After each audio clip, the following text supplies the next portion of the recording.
Terima kasih Anda masih bersama kami di Sapa Indonesia Malam, masih bersama Ipung Purnomo, Presidium Masyarakat Transportasi Indonesia, dan Bambang Priyahartono, Kepala Badan Pengelola Transportasi Jabodetabek.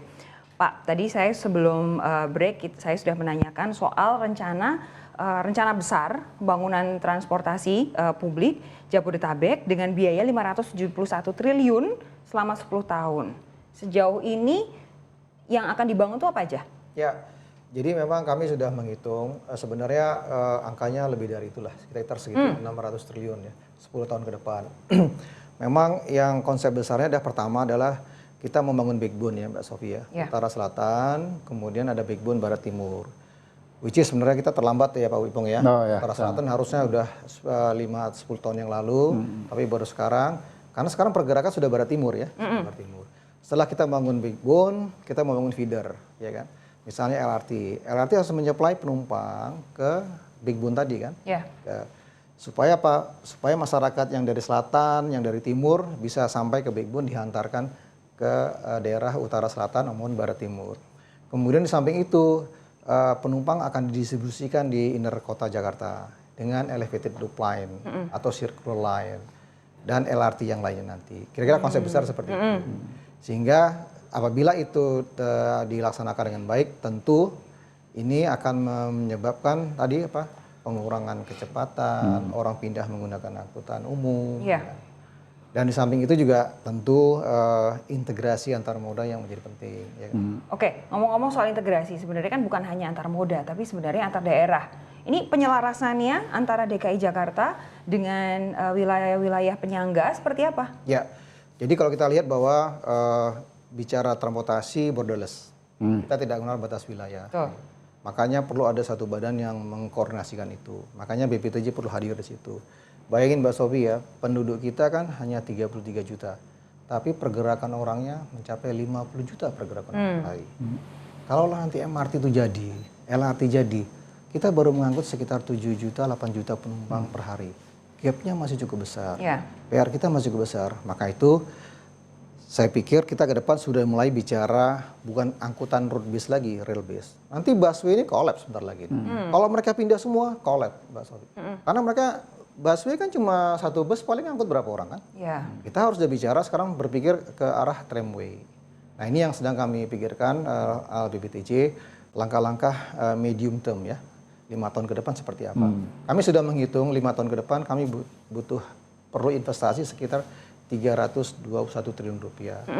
Kalau kita lihat komposisinya Mbak Sofi, itu bukan APBN, ya kan? Bahkan APBD 6%, APBN-nya kecil, Pak Ipung, nggak sampai 8%. Sisanya 75% itu adalah swasta, ya swasta.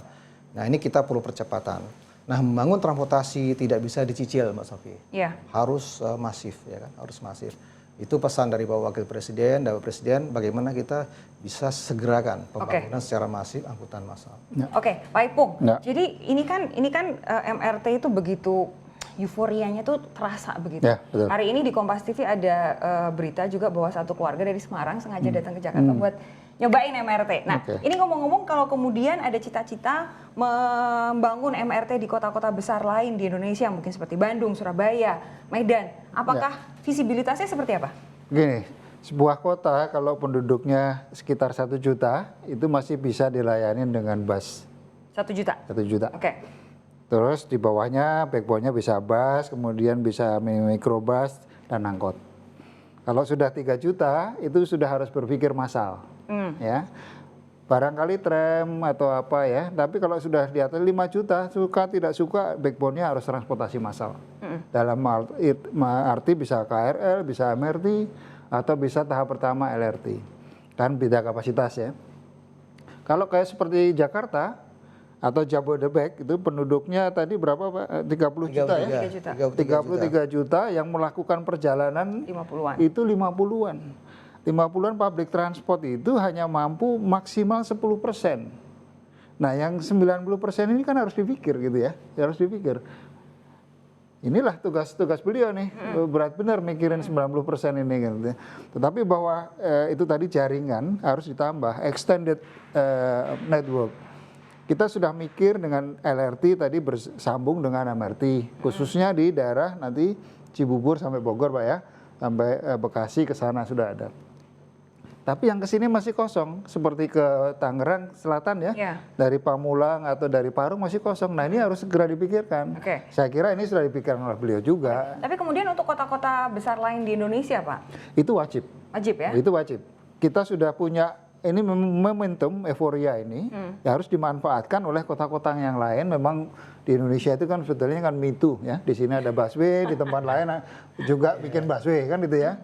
Ini ada LRT, MRT, this is the right way to manage the city gitu ya. Itu harus segera juga ditiru oleh kota-kota lain. Jadi kalau menurut dari MTI ngelihatnya mana yang kota-kota mana yang paling urgent untuk kemudian punya transportasi massal? Saya kira Bandung itu nomor 2 ya setelah Jakarta ya Surabaya itu udah nggak bisa ada ceritanya. Dan di Jawa ini khususnya katakanlah Semarang barangkali sudah mulai pikirkan. Medan ya dan Palembang sudah punya. Palembang malah justru sudah punya ya, karena Palembang sudah punya gitu Asian Games. Kalau nggak dipaksain nggak bakal punya. Orang cerita bahwa ini rugi, ini buruk dan sebagainya. Oke lah, ada learning curve ya. Ini sesuatu yang kita harus bisa berani memulai. Makassar itu harus segera dimulai dan Denpasar itu luar biasa. Saya kira Denpasar malah justru harus dibikinkan harus lebih cepat gitu. Oke, pertanyaan terakhir buat Pak Bambang. Pak Bambang, jadi ini kan ngomongin soal pembangunan transportasi publik itu tidak bisa dilepaskan dari pembangunan lingkungan sekitar, misalkan soal penataan permukiman, drainase, integrasi, pembangunan stasiun atau halte.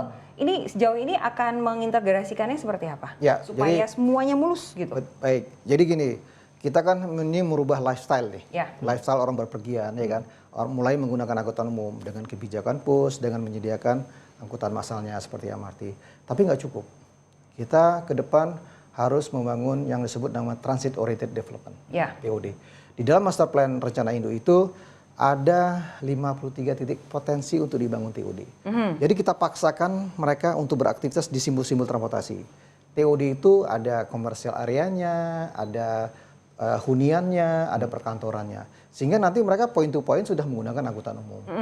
Selama ini kan developer enggak bangun perumahannya kan, dia cari dekat-dekat tol. Nanti jualannya kan, rumah kami, perumahan kami 5 menit dari jalan tol. Akhirnya keluarin yang mobil pribadi lagi kan. Sekarang enggak, kita push untuk membangun namanya Transit Oriented Development jangka panjang. Saya sih jelas menunggu itu, terutama kalau misalkan ada TOD sekitar Palmerah. Senang sekali nih yang ada di Oh iya, salah satu poin ini Palmerah, betul. Oke, terima kasih sekali lagi Pak Bambang dan juga Pak Ipung sudah bergabung di Sapa Indonesia Malam. Semoga sukses, nanti semoga cita-cita untuk 10 tahun ke depan benar-benar bisa ya di jalanan 30 km per jam. Siap. Oke, itu tadi perbincangan kami soal MRT.